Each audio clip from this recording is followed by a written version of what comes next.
আল্লাহর প্রেমে পাশ করুন। আল্লাহর প্রেম কি? যে কাজটা করলে তিনি খুশি হন সেটা করো।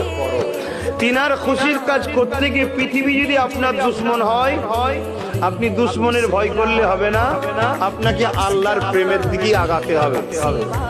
তিনার কাজ করতে গিয়ে, তিনাকে প্রেম করতে গিয়ে যদি আজকের আবু জেল, উতবা, সাইবা, আবুল আহাব আপনাকে মিথ্যা কেসে ফেঁসিয়ে দেয়, জেল দেয়, মারে, হত্যা করে, আপনার রেজেকের দরজা বাধা দিবার ওসিলা হয়, সব কিছুতে হওয়ার পরও আপনাকে কিন্তু কোনো দিকে ভ্রুক্ষেপ করলে হবে না। একটাই লক্ষ্য থাকবে, আমার আল্লাহ, আমার মালিক। মান আহাব্বা লিল্লাহ ওয়া আবগাদা লিল্লাহ ওয়া আতা লিল্লাহ ওয়া মানআ লিল্লাহ ফাকাদ ইসতাকমালাল ঈমান।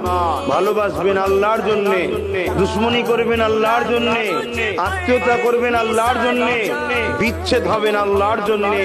এরাই হলো প্রকৃত ঈমানের স্বাদ পায়।